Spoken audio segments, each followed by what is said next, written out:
Good morning. Welcome to the February 20th meeting of the trustees of the public burial grounds.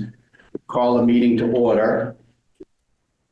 It is 9:04. I want to let people know that FATV is conducting an audio and video recording of this meeting for public broadcast. I ask that anyone else in the audience who is recording this meeting to please identify themselves for the record now. And there's no other public person. We have nobody else on the participants list. And I also ask at this time that all electronic devices be placed into silent mode.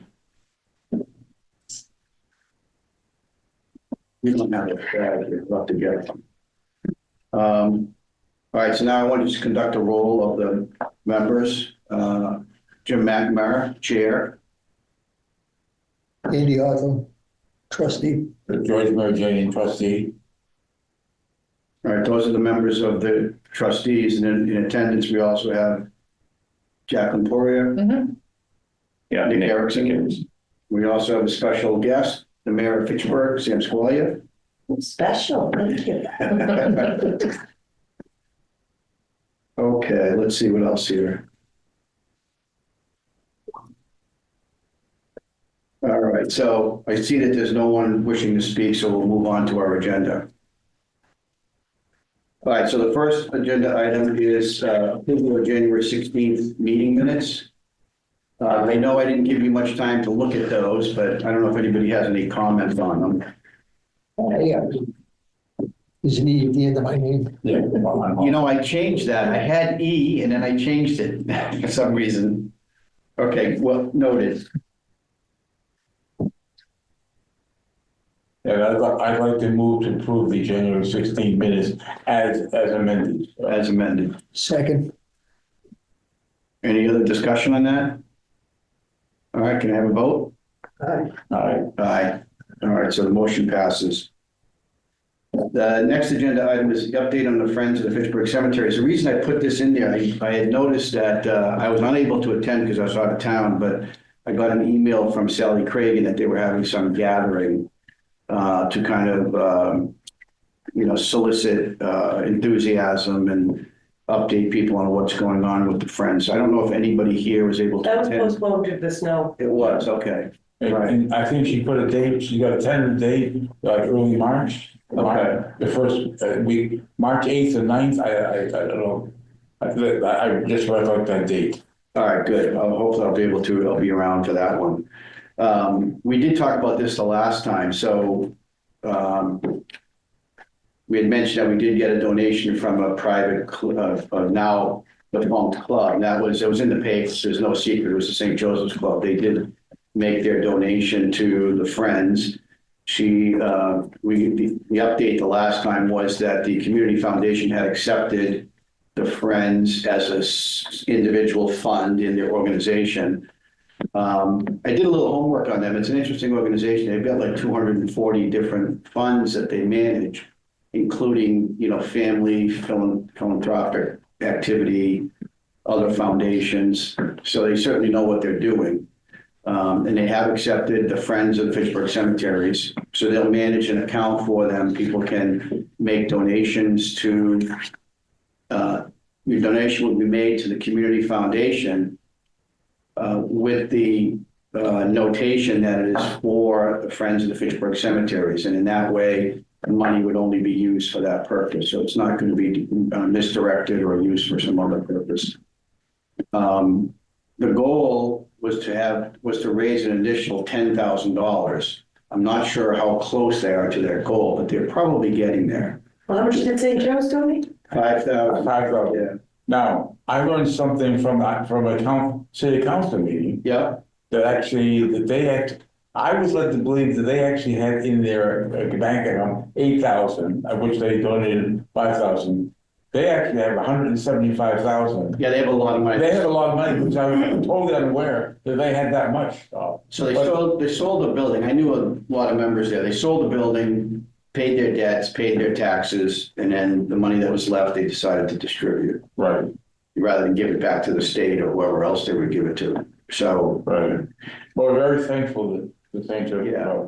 So So, we're sad that they're a defunct club now. Yeah, yeah. Very sad that that's happened. so that means they have another 3,000. Maybe we should be asking what they're gonna do with that. At least, yes, all right. Don't ask, don't get. That's right. Exactly.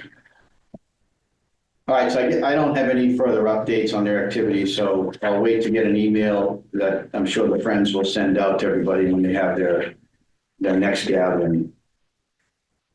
All right, so there's no need for any motions on that agenda item. The next agenda item is the Columbaria expansion.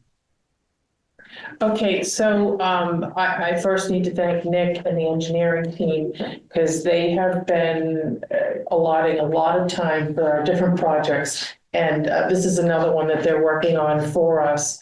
They're working on the design of the area and the drainage in the spring should be completed so we can get that next unit, the 72 unit, in place.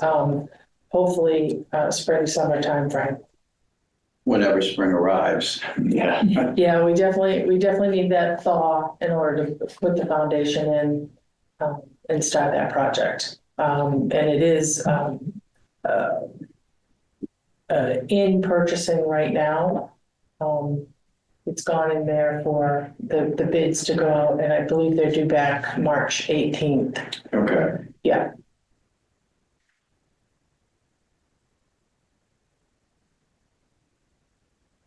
Since we were just talking about the weather, how is the cemeteries accessible? And I mean, you have to obviously get to the grave site, but all the roads are plowed and all that for. Not exactly. Yeah.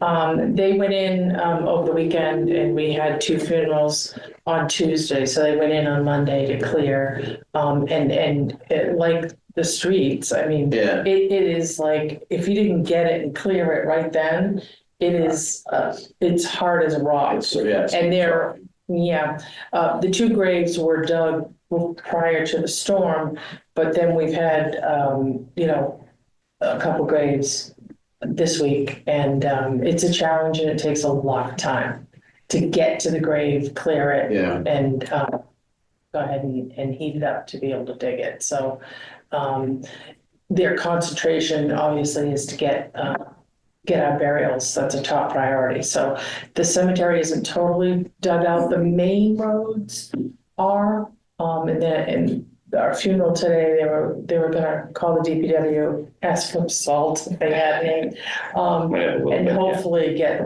get a better path to that grave. But that's a good example of why a functioning mausoleum would be so helpful, because you could have a final interment ceremony inside the mausoleum. We do that at St. Joseph cemeteries. They have what's called the Pieta. Pieta. And all final services are held there. And nobody goes to the gravesite. I don't know if they had problems in the past where somebody's fallen in No, the we grave. always, 40 years I did funerals, the only ones that go there would be a couple representatives in the funeral service. Yeah, maybe it used to be the pallbearers, but they don't even allow that. They stopped that a while back, and that way there, like, when I was working, you fell, too bad. But you accept the risk, on the job. But that's why they don't want anybody in, which is a good idea, because I did it close to 40 years. And I've seen a lot of, mishaps, because Yeah, cemeteries aren't exactly the flattest terrain in the world. And but just general inclement weather, like, it doesn't have to be. it's terrible, yeah. The ice we have now, but, downpours, any kind of bad weather, you can have your ceremony, your final interment ceremony inside. And then for the immediate family, when it cleared, if they wanted to be present while they lowered into the grave, they could do that. So it just highlights why the mausoleum is so important. Yeah. And St. Joe's is having similar issues with clearing pathways and stuff. So yesterday, a few people got vehicles stuck in there. And actually Craig Ledger, who volunteers for the cemetery now, came down to DPW and borrowed some sawhorses to close down the access roads, just so people wouldn't continue to get stuck. Yeah, I was up there before the storm. And a lot of their roads weren't really plowed that well. It's a tough job. It's a lot of times there's no place to put the snow either, so. Right. Then when it freezes like this, yeah, I mean, you need basically a front end loader to scrape everything clean. Yeah. Otherwise the plows just kind of, they struggle. Yeah, just pop up above the ice, I guess, yeah. Yeah. All right, so nothing, you don't need anything from us in terms of the purchase or anything. That's already been approved and it's in the works. It's at purchasing right now. Our revolving account will cover the cost Okay. of the unit. That was the intent of that fund to begin with. Yeah, So yeah, we should move forward nicely with the help of the engineering department. okay, so the next one, so no action on that. The next one is the mausoleum update. So Jackie. This is just a quick update. I know we were struggling to get our final payment with Spencer Group and get the bill corrected. I was able to do that and completed that. So as far as the billing for what we've had accomplished at the mausoleum, we are all set up to date. The quotes for the repairs that they recommended that we do, we have all 3 quotes. Yeah, I was gonna ask about that. Yeah. That falls in my court. She sent me those a couple weeks ago. I need to review those. One of them is extremely low compared to the other 2, and that's a little bit concerning.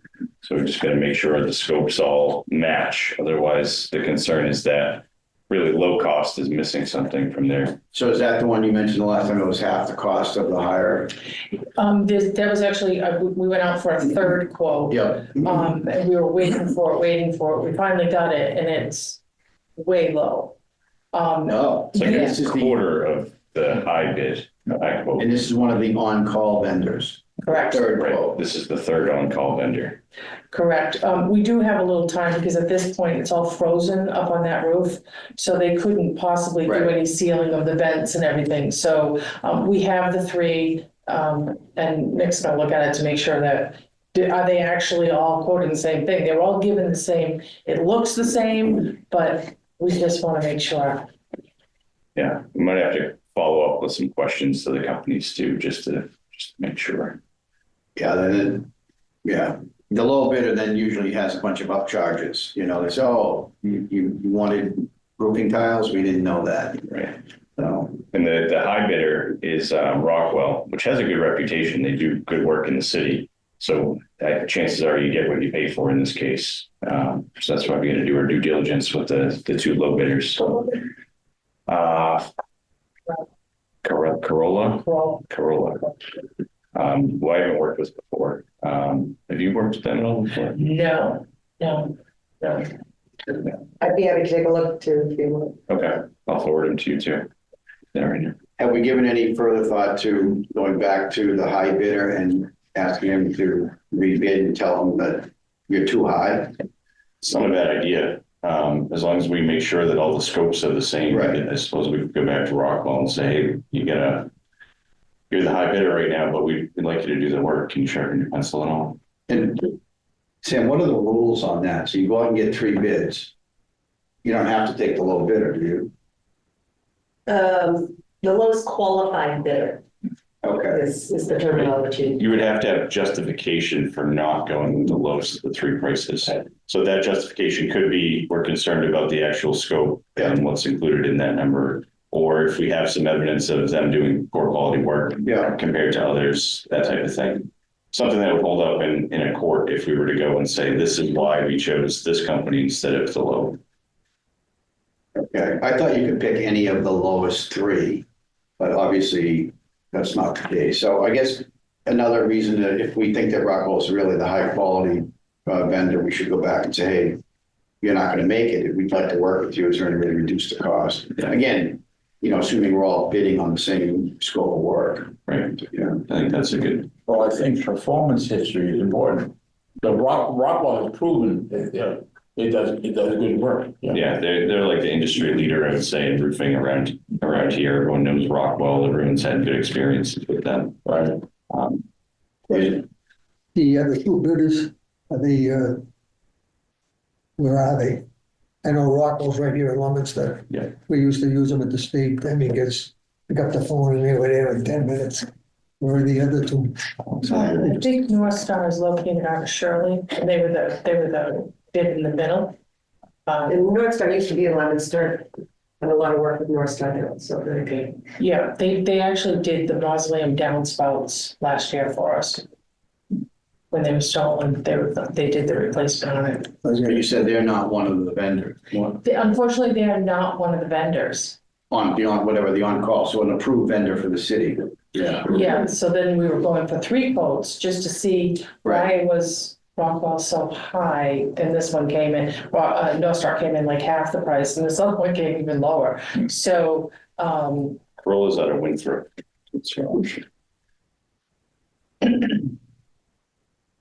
I would think, especially with deal, well, I know, again, I'm working for the state over there, whenever, like if we're talking 40-degree weather next week, everything starts to melt.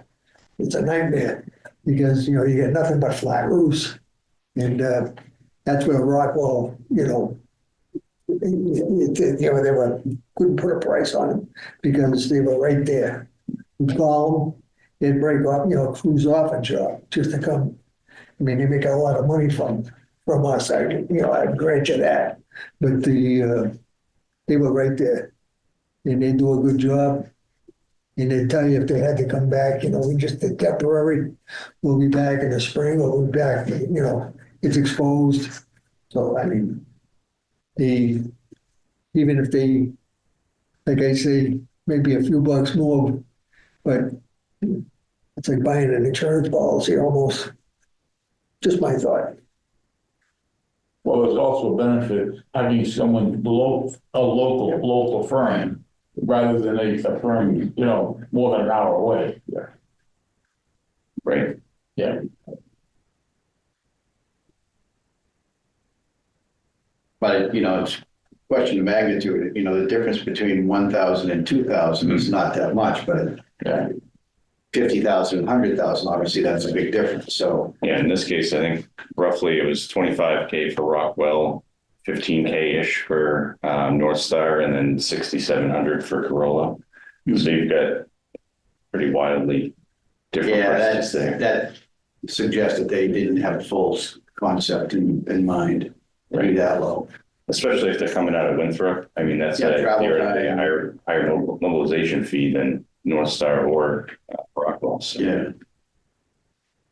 Okay, so you guys will follow up on that and try and get some, well, it'd be good to get some closure by the end of sometime in March, because that's when you're gonna have spring weather and the opportunity to do the repair work. I think we can have a decision and a path forward by the next meeting.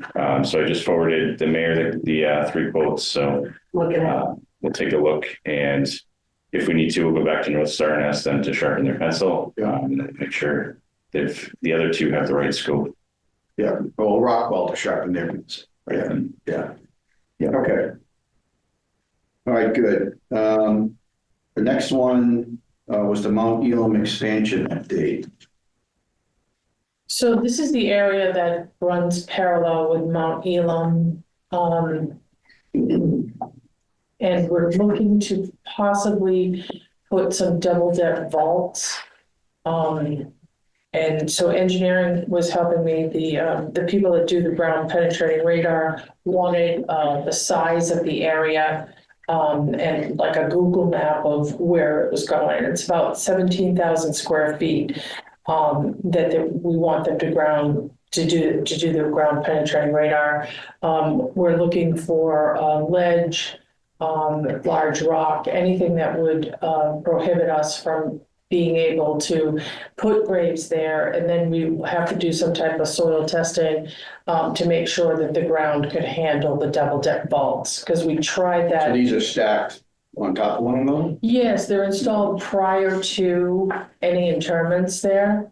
And, there's a process of soft sand and putting the vaults in place prior to, but in order to get down there, we need to make the soil, make sure the soil's okay to do it, make sure that we're not running into ledge and large rocks, anything that we couldn't do that with. And so this will give us the answer before we just blindly say, okay, let's start selling some graves here. Right. Yeah, and it would give us some longevity at Forest Hill. It might give us a couple more years, just depending on what we could get in there.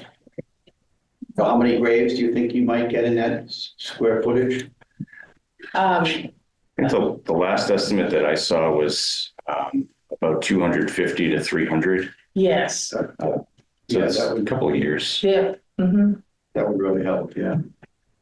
But that's contingent on what we find underground and whether it's easily, if we run into like rock or ledge, is it easily removed? Does it make financial sense to do that? Yeah. If we find that there's, ledge at 2 foot below grade for the entirety of that 17,000 square feet, that's obviously a little bit prohibitive. Yeah. Yeah. Question on that, 250 to 300, are you talking double depth?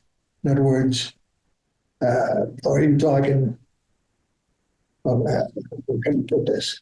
No, double depth. Or Double depth, yeah. double It's depth. 250. So in other words, you get 600, Right.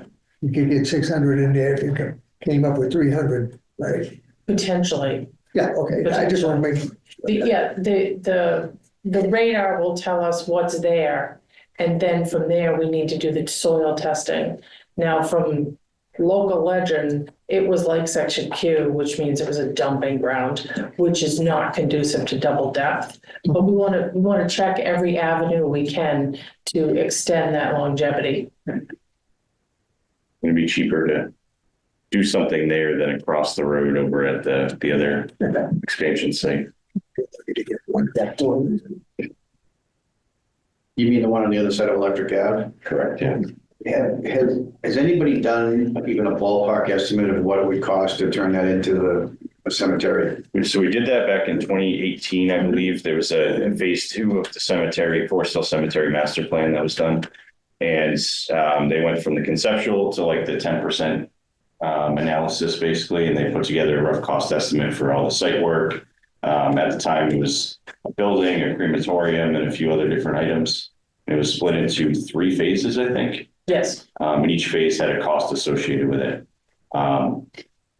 Just from memory, I think each phase was roughly 3 to 4 million, at least. And that was That was in 2018. 7 years ago. Should double it. Double it. So the crematorium aspect is interesting to me. I think from my limited research on crematoriums, they all make money. I mean, more people, if you go around, talk to the funeral directors, more people are getting cremated than not these days.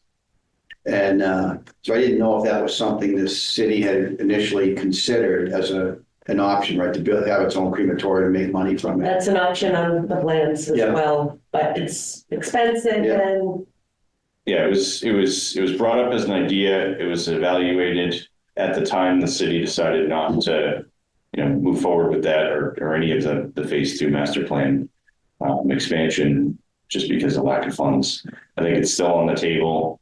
I know Andy's a big supporter of that. I did this research, again, having been involved, the ratio now, at the time I did the research, it was just about 50-50. Now it's more closer to, we'll say 49-51. People they're going with the cremation versus full body burial. And right now, people are traveling like an hour and a half to go get it done, and so that's like 3 hours of travel just from this area. Yeah, well, they have to go to Worcester Wonderful. Rural Cemetery, and so you figure funeral director, you're gonna make the removal, and he's gonna drive them down, bring the body down, drop it off. They'll do the job down there now, because I don't know if I should be saying this, but obviously it's like anything, other business. Funeral director's in it to make money, make a profit. He's in business. But he's not paying what the consumer is going to be paying for the job. Right. And that's where down at rural cemetery, I can tell you, they added on another building with 2 more retorts. I mean, they're so busy down And there. retort is in oven. It's the oven. And they're going 5 days, 6 days a week. And so you figure just throw a figure out there, say $500 a job. And if they've got 4 retorts going every day, 5 days a week, and it takes an average, we'll say an average of an hour to an hour and a half to do each case, do the math, and like I say, it's, you figure, everybody is concerned power-wise up here, you'd be a business, more or less, per se. So I don't know if Unitil, if their rates are different for a business versus domestic. Well, they have commercial rates, industrial rates. Commercial, right? And then, because you're gonna need gas and you're gonna need electric, more so the gas. But like I say, in the end, no pun intended, your profits, it will be, profit. It won't take, from what I can see in this area, it would not take very long to repay the investment that is put into, install it. And like I say, and then the gentlemen or the people I've talked to that sell the equipment, they're all out of Florida. They all say the same thing. They recommend that leave room, whatever you decide to, if you were gonna put one in, like. Leave room for phase 2 For expansion. They suggest that too anyways, but just, leave room just if you want to put a 3rd one in, they said, because lots of times, I guess people, they start off and then they find out that, geez, we only had room for 1 or 2 more, and your cases start backing up. Then you have to get into putting in a bigger freezer, a refrigerator or whatever you want to call it for. And because you have to, take a number, so to speak. And they just said, pre-planning is, the key. So, it's like, we're getting, eventually we have to have a new cemetery, or this would be, the ground floor. So, do all this, rather than, even if we don't put one in, if we build a new office, we'll say for the chaplain, whatever, or if we did go across the street as we discussed before, put it in, use it as storage for now, but have the space there. You're gonna have to run electric into it anyways. You're gonna have to run a gas line into it anyways for heat. Because I'm sure up in this area, we're not gonna use electric heat. So you have all your utilities right in place. So that's, if we ever decided to go with it, you're all set to go. According to one of the gentlemen I get most of the information from, he says they ship it up by truck, the ovens by truck. And he said the only thing you really need, he says, is either a crane just to lift it off, or he says a lot of places use those I know Aldrich Towing's got one, the rotator tow trucks. They can lift it right in and set it down, wherever you want it. Wasn't there discussion on, making a pad-ready site for a crematorium, but that would also be expensive? I think that was the original discussion, how it kind of progressed through the original concept of a building with crematorium to, we probably can't afford that immediately, so let's let's figure out how to phase this. Let's do a building that could house a crematorium. I think that was still on the high side as far as cost We're goes. just running utilities to make it kind of stub it out, like make it ready for if we were to run a public facility or maybe it's a public-private partnership. That's what I think is a good idea, is, trying to get some private investors. I mean, if it is a money-making operation, how do you do that? You can't. Being a municipality, you cannot go out to the private sector. It's not allowed in the state of Mass. For crematoriums or Yeah. for? Yeah. So it has to be fully municipally owned and operated. Correct. You can't contract that out. No, Okay. you cannot. And the original, you're right, and we were talking about if the expansion was to come to a fruition, that we would potentially, put all the electrical and all the utilities that we needed in place, but don't start with that. When we did the master plan phase 1, we had a study done putting a crematory in. And it came back that the cost repayment was over like 20 years. So they said, the city can't take on that liability. Of course, the numbers are different now. So if we were to move forward, my suggestion would be is that we do another study to see where it actually lies, what's the cost of it, and how long would it take to repay and, turn a profit. Did Ray Dunce do that original phase 1 and phase 2? No. Ray did too. The Tom Daly and the BSC group did phase 1. Okay. But that was done how many years ago? And back then cremation was, only 30% of the business. Right. And like I said, now it's surpassed.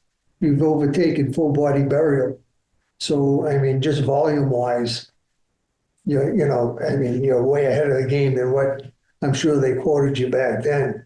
Exactly. So you definitely want to do another study to see exactly where you are. And there's also other forms of disposition that did not exist even, a few years ago. Liquid hydrolysis.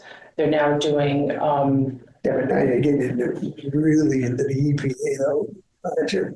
It's very high in California. They're also doing composting of bodies.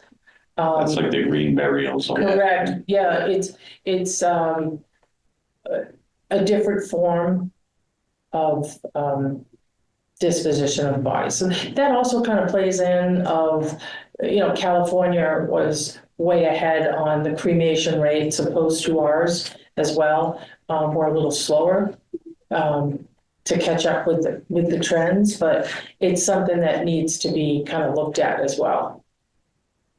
So when the most recent study that would include cost estimates was 2018? Correct.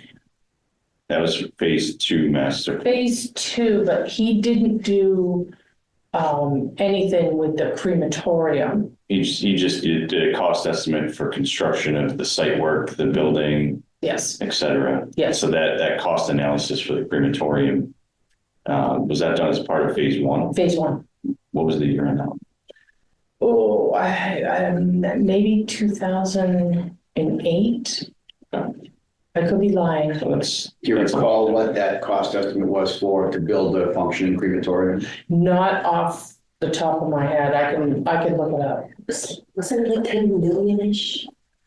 I don't recall. I don't remember off the top of my head. It was too long. So we have those documents at the DPW somewhere. I think I've got a hard copy of phase I can't 2. find them in my email.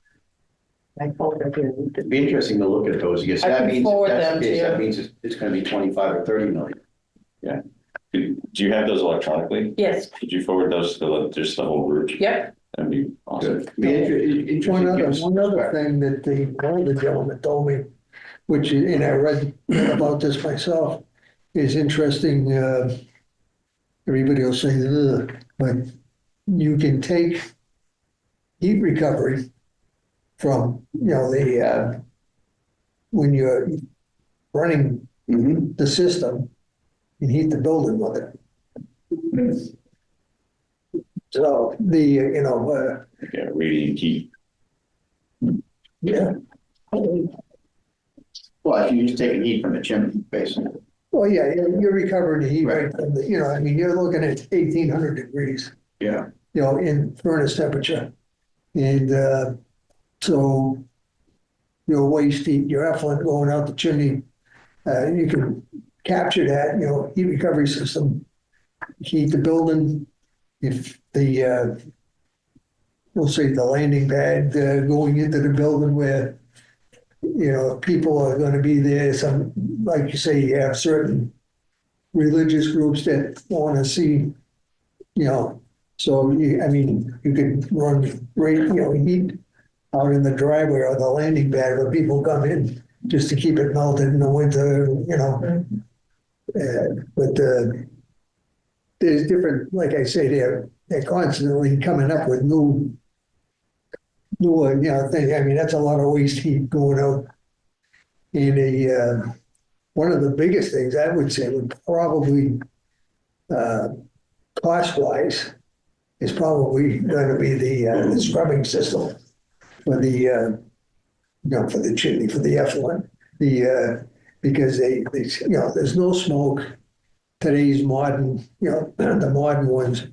I mean, everybody thinks it's going to look like Auschwitz, but no, there's no smoke, there's no smell, there's nothing like that. And that's the companies that install, build, sell. I'm sure they have programs, and they all say, "Oh, we'll come right out." If they need information on it, if they're serious, present program, show them the products and whatever. Like I say, it seems like most of them are in Florida. So, I mean, there's a lot of misinformation out there as far as, these things. So plus, like I say, we got half the battle. You're all set and ready to go, right? Yourself, you're qualified. I'm an operator, yeah. A crematorium operator? One less person we have to hire. So do you guys remember what the ballpark was to do the site work to make the expansion available for grave sites? Forgetting about a crematorium, I mean, what do we think we're looking at in terms of, we need to cut down the trees, take up all the stumps and do the site work to make it a viable expansion of the cemetery? Is that 10 million, 20 million, 2 million? I mean, I think the 2018 number, so it's done in 3 phases. I think the site work for each phase was roughly 1 to 2 million. And it's basically, if you're familiar with the site, you've got that little dirt parking area right off Electric Ave. And then from there, the site goes up the hill. So it was terracing the site into basically 3 different terraces for each phase, I believe. And those were 2018 numbers. So you're probably looking at roughly double. So if it's 1 to 2 million per phase, 2018 numbers, you're talking 2 to 4 million in today's numbers. I think the biggest cost is going to be that initial phase, bringing in the utilities to the building and all that stuff, building the building, if that's what's included in that first phase. Well, you were told when they used to. I worked there. Like if you were going to buy the utilities from them, obviously, they would run the lines, and they'd run the pipe into. I'm not saying that they attach it to them, but run it to the building itself because you're buying their product. I would hope so. We'd have to talk with them and see what it would look like for a connection fee and all that. Well, I don't think they charge. I hope that's the case. I mean, theoretically, if we're building out a crematorium, we'd be potentially a huge customer for them, just for that facility. So hopefully they waive any sort of installation charges. Right. We haven't built any new DPW facilities in a long time, so I haven't gone through that process myself. So I don't know what they do for municipal clients. We could ask what they're doing for the library and Crocker School. Those are the 2 buildings under construction right now. So you also have to look at whether they one, do they have the capacity installed in Fitchburg to handle that volume of gas? Oh, yeah. And then I always worry about the state house because they're trying to basically eliminate the use of gas. Right. Yeah, they're looking heavy on non-pipe alternatives. Right. I think for a crematorium where you're basically firing ovens as much time as the facility's open, I think you've got to use natural gas. Really, electric would be cost prohibitive. Right, no, they're all gas anyways, but your biggest draw is during the day hours. Yeah, I mean, I'm sorry, is during the night hours when everybody's home, eating and cooking. During the day, when you run your crematorium, you use, because I used to be in systems dispatch, is down. So it's like an off-peak Yeah. usage, Yeah. basically. So there's plenty of, All right, so Nick, you'll try and locate that old, the 2018 report, or is Jack, you? I will give you the master plan 1 and master plan 2, and I'll Okay. email it to everyone. All right, perfect, thank you. And then as far as taking it to that next step and getting those updated, I think we'll have to talk about how we want to do that. If we want to hire Ray Dunnitz or similar type consultant, I think Ray might have a little balance in his previous. He does. He has a balance, and that was to present to city council his plan that he had. And what does this gentleman do? What's his background? Landscape architect. Yeah, Okay. and he has experience with cemeteries, so he was involved with that previous master plan work for us. We saw him as a team member for one of the proposals that came in for the mausoleum work. So I assume he's still interested in doing work for the city of Fitchburg. Okay. I think if we were going to go out for some sort of an update, we'd have to put out an RFQ or an RFP. Yeah. And I assume he would be one of the respondents. But we'd have to talk about, where funding for something like that's going to come from. I think we're in a tough spot where we've got a finite lifespan for Forest Hill. We've got the Mount Elam expansion in the works. We just finished the Memorial Gardens section. We've got 5 years-ish, potentially a little bit longer, but it's probably going to take 5 years for conceptual design, engineering design, and then actually finding the money and actually constructing this. So I think we got to start this sometime really soon. Otherwise, we're going to be in trouble. You may have to hope that there's no ledge in Yeah. out of the cemetery.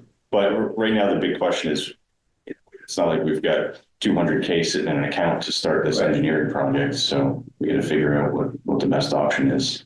And I don't know if we can get some sort of an earmark. Usually earmarks are for different types of projects. They don't like to fund cemetery projects because it's a little doom and gloom. It's not something they can easily publicize. And that's the situation we've run into with the mausoleum. We've asked for earmark funding, and it's always kind of poo-pooed by the state. Well, that can be looked at as, I don't say extravagant isn't the right word, but unnecessary. But, burial is just as important as water, right? You need both, right? You got to do something. People are going to die. Yeah. So I don't see why. I mean, I think our delegation needs to put a little more effort into that task, right? Is everybody gets money. We're not asking for a lot. If you're asking for an earmark to help do the planning, whatever that might cost. I mean, that doesn't seem like that's very much money, but I don't know. To find a way to make the cemetery sexy to politicians. Yeah, have to do.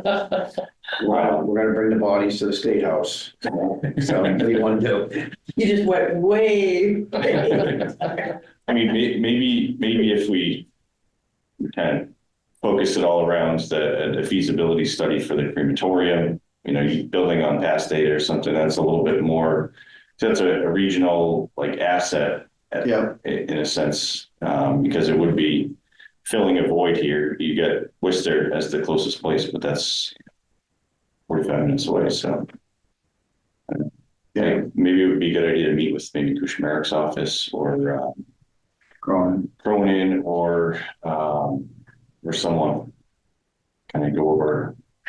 I think the first step, we should look at the numbers again and give ourselves a a ballpark. So if the numbers were, I'm just gonna use an example, if the numbers before were 10 million to do everything we wanted to do, we have to say, okay, they're probably gonna be 20 or 25. So now we have some ballpark that we're thinking about.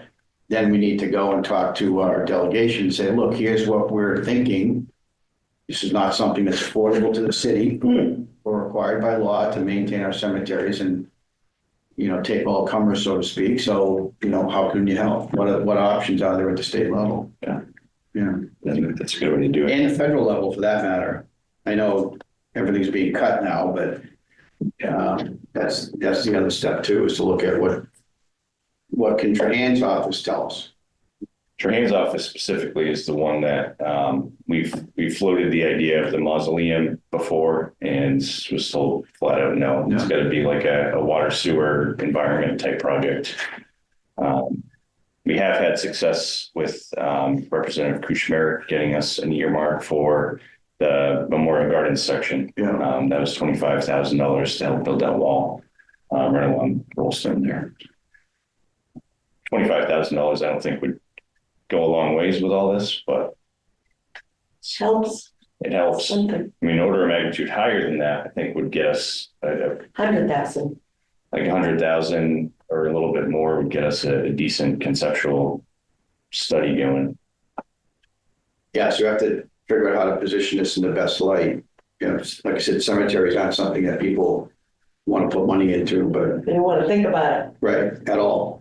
Yeah, so, but a crematorium, you know, that's something that is potential revenue source, or maybe they'll have a different, I don't know, we have to think about how to present it to both both delegations, state and federal.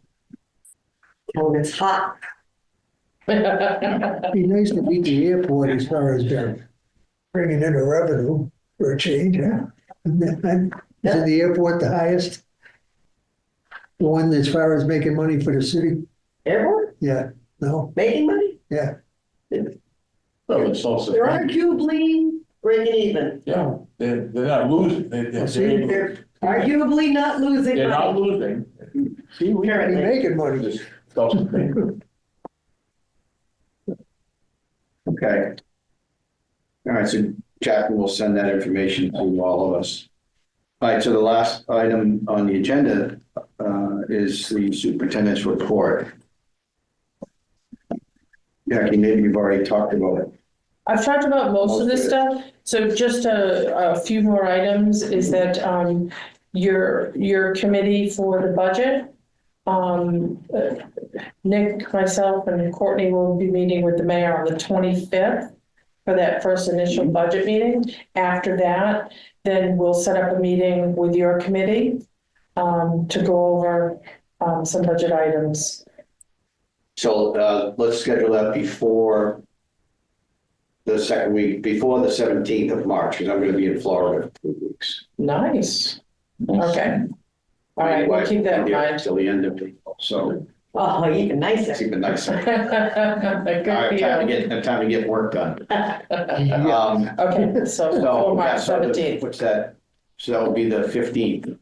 Sorry, the 14th would be the last day, right? 17th, yeah. 14th would be the last day I'll be in town until the middle of April. Okay.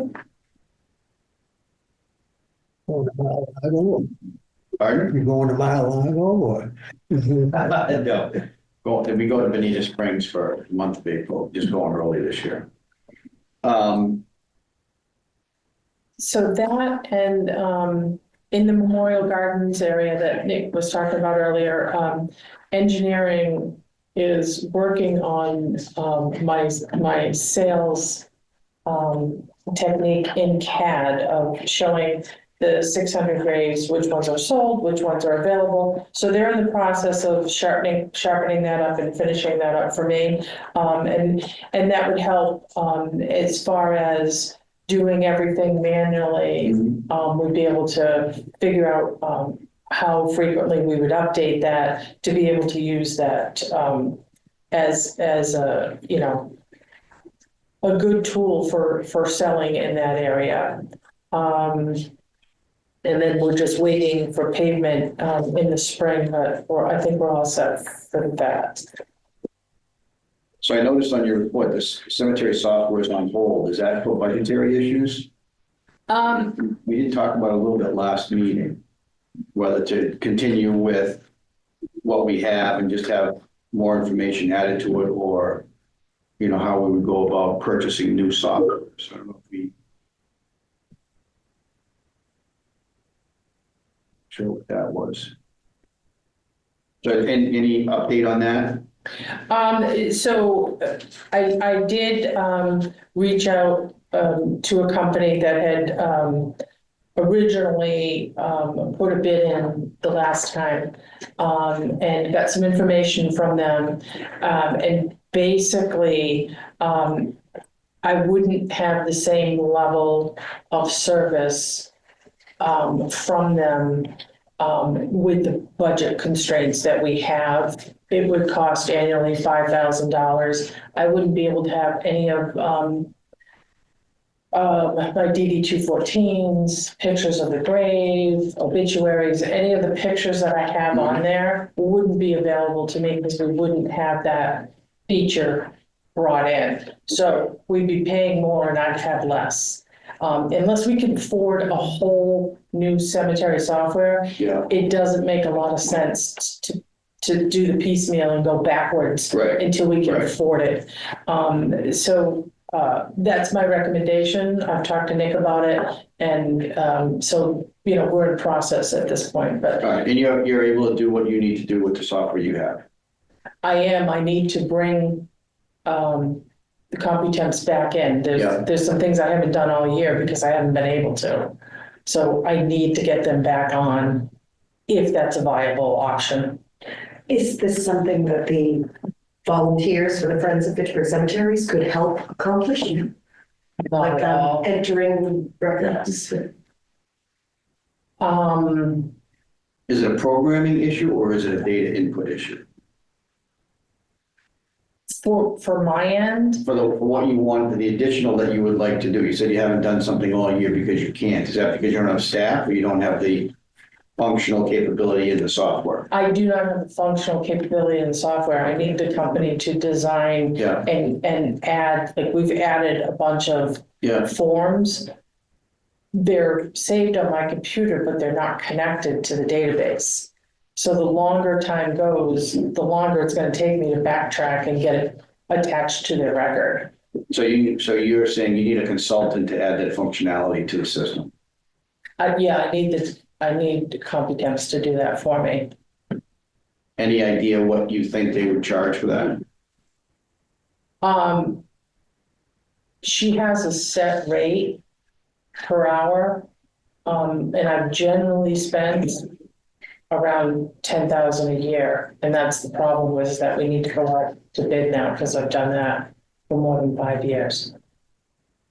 Okay, so it's becoming a purchasing issue. So anytime you spend over $10,000, typically you've got to get the 3 quotes, and because we've been doing that for 5 years, purchasing is getting a little concerned, and they want to make sure it's all above board. So what they've suggested is that we put up some sort of an RFP.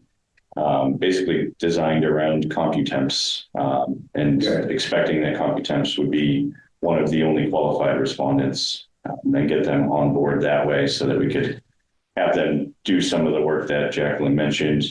I believe IT is holding some funding to make that happen as well. So is the city allowed to do any sole source justification?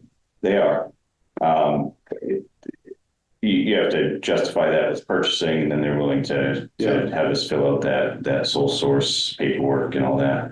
So that's what Jacqueline and Courtney and purchasing were working through most recently, trying to figure out if there's a way to justify Computemps as sole source.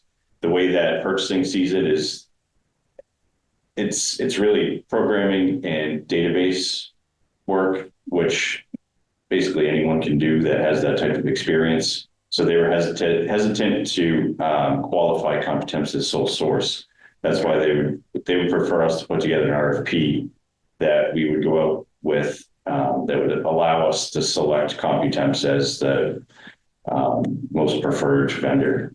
Yeah, because it seems they just have a lower there's no learning curve. Right, Correct. so somebody else will have to come in and figure out how your system works to begin with, and then. Yeah, she wrote the program. Yeah, So we'd have to put together an RFP that, allows us to deem Computemps as more advantageous than other companies because of their historic Right. knowledge of the city and background of the city. And what we're doing with all this data and this Computemps work will be able to be transferred to a new and better software program when we can afford it. Yes, she's in an access database that can be put to a new system whenever we decide that, we can afford it and find the right fit, And our new system approximate cost. about 100,000. Plus the annual 5,000 or so. Correct. Yeah. But the 100,000 would be the database conversion And and that's one of those things where I could go in and I can search the graves and click things and it'll pop up with records that are scanned or whatever. So we had another company that hosted through our website where people could look up their graves. And we deleted it because we were getting new software. So we figured, let's not renew this. So that is an option with the database we have. It's a side, it costs more on the side to do that, but it is an option. And Nick had asked me to look up the price, but when we came to, okay, let's look at new software, I stopped looking again. So it is an option to get that with this database. yeah, and that was a volunteer that we had that did that work last time. Someone that was on the trustees. No, I believe it was Chartrand. But I'm not sure. We'd have to check with Trevor if he was comfortable with how they were hosting.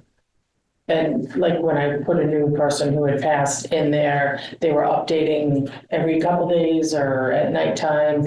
And we'd have to check with him security wise if, that's still a good viable option. I don't know.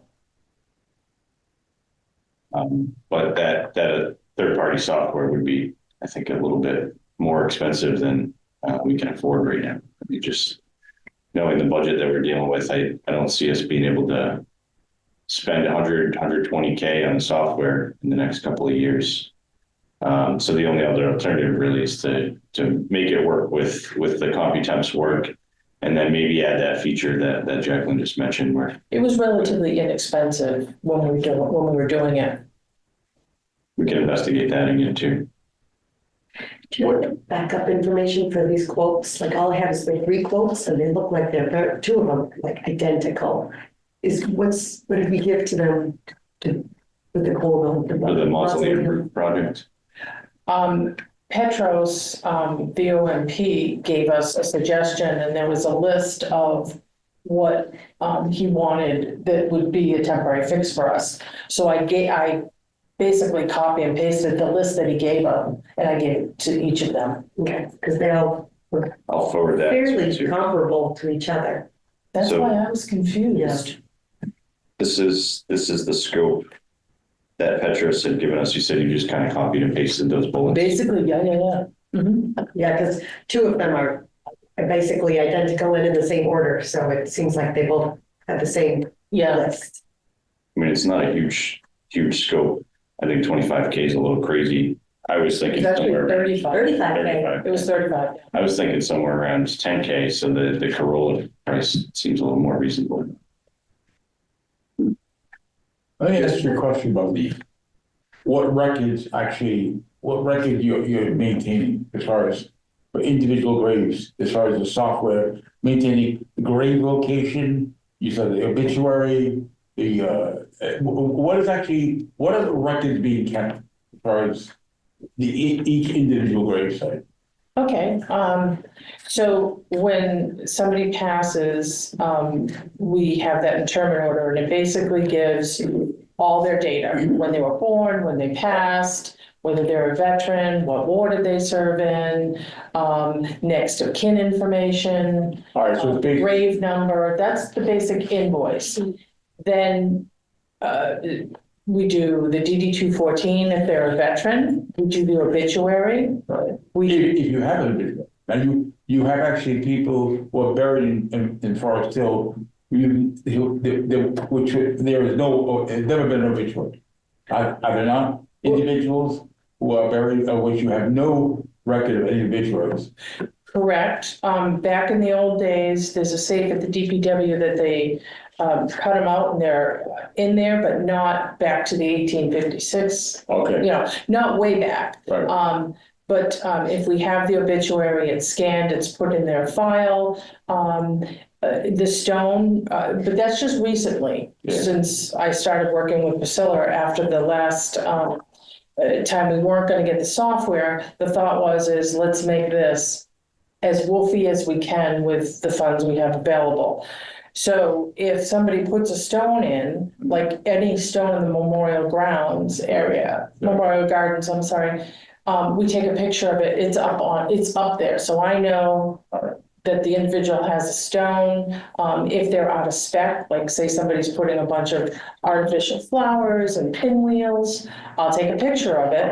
I'll make a note, call the family, advise them to, remove, but it's up on their So it's included. database. So it's Yes, included in the database. yes.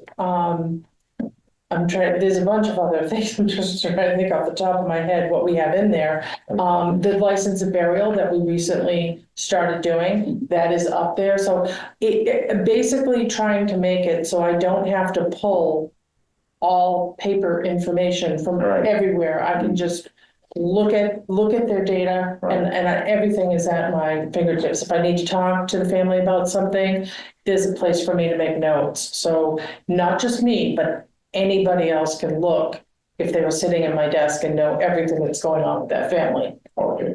Plus, there's an accounting piece to it also, right? Yes, that's the piece that we couldn't get. As soon as I enter the information on the invoice, it automatically loads their data to that person. Okay. Thank you. Yeah. Question. Back to the mausoleum real quick. Remember last meeting, you said there was vandalism, somebody broke a window. Yes. Okay, I took a ride around a couple times, just looking at it. And just out of curiosity, why couldn't, if they break a window on the cemetery side, you're not gonna see them. Nope. But we ever think about like putting some sort of bars on the bottom portion of those windows on the inside? So in case they decide, well, nobody's catching us breaking the window, let's go in and take a look, and do some damage. I hadn't thought of it. Well, I'm just thinking, I was looking at it and that was the first thought that came to mind is, what's to stop them from, getting in, because it didn't look like it would be much of a problem, for them to get through those windows. And then just double the price of trying to get the mausoleum fixed because, they decide to go in there and start raising hell. It's something, we can look at. Yes. I hadn't thought of that. Some sort of a deterrent. Has there been a vandalism problem, meaning like chronic, or was that just kind of a one-off that the window was broken? That was the first time that I've seen that. But in the past 5 years, they stole the bronze downspouts and covers. I don't think there's been any interior vandalism No. other than the window broken. Yeah. And you did confirm that it was vandalism, meaning it was a rock on the other side of the window, or was it an accident, meaning a branch hit it or something?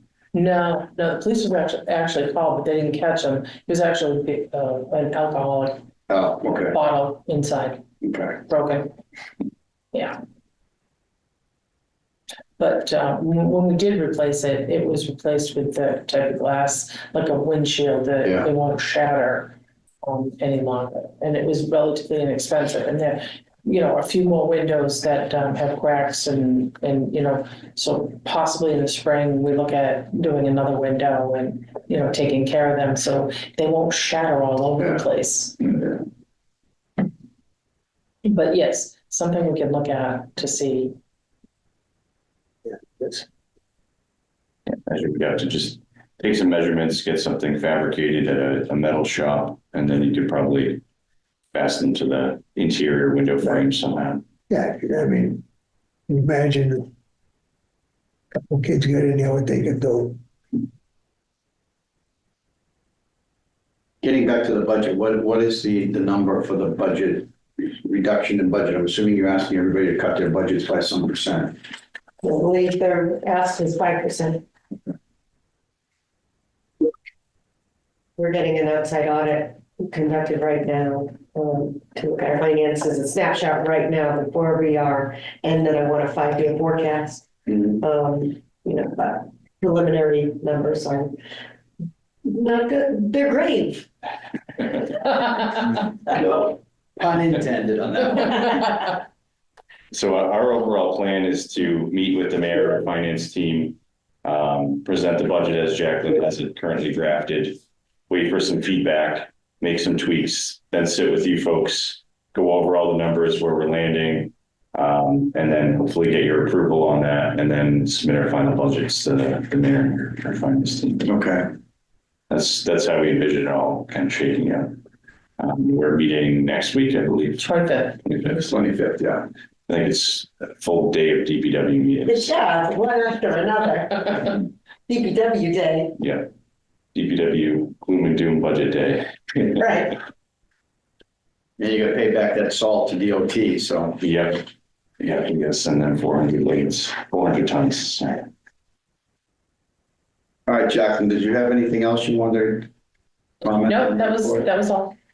All right, can I have a motion to accept the superintendent's report? So moved. Second, All right, motion on the floor. Can I have a vote? All in favor? Aye. Motion carries. Anything else anybody would like to bring up before we move for adjournment? Well, I just want to have you reiterate, I think you mentioned this before, what the Mass General laws state regarding our obligation, our obligation to bury our dead in Fitchburg. I mean, it's actually in the Mass General laws as far as. Yes, yeah, you're responsible for burial of your dead. Okay. Now, as far as the other cemeteries that are not controlled by the city, as far as the St. Joseph Cemetery and St. Bert's, those parishes are maintaining, are they reached out to you as far as expressing any difficulties they're having as far as maintaining their cemeteries, as far as St. Joseph and St. Bernard's? We try and work together. It is a unique business. One of the cemeteries did not know how to use their frost blanket or have a torch, and it was a matter of, serving a public family here in Fitchburg. So my gentleman went over and did some training with them to help them out. And they have helped us in the past when we were in need of a vault, and they have extras on site. So it's kind of like one hand kind of helps the other. And so, totally different. They do not run by Mass state law, church and state. Right. They do So not have to meet requirements. They don't that have we to meet do. requirements of the No. state. Okay. How about now the Jewish cemetery, Agudas Achim on Rollstone, off of Rollstone? Mhm. Have you had any dealings with them? I mean, No, they haven't reached out at any time for seeking help in any way. no. Well, I'm saying that, just want to know if, if they ask for help in any way, Yeah, we've done visits to them and they have come to us, but no. Okay. Thank you. Just to add to that, so like just yesterday, we loaned out a couple of sawhorses to St. Joe's just to help with the icy road situation over there. So We do try to help out whenever we're asked, because we know if we ever need a favor, well, they'll be willing to help us too. Okay, good. All right, anything else? All right, so this concludes the agenda for the meeting. The next one is listed on the agenda here is March 20th, 9 a.m. in this meeting room. Can I have a motion to adjourn? I'll move to adjourn. Second, All right, so I will. Do I have a motion and a second to adjourn? So if there's no objection, I'll take this as unanimous. So we are adjourned.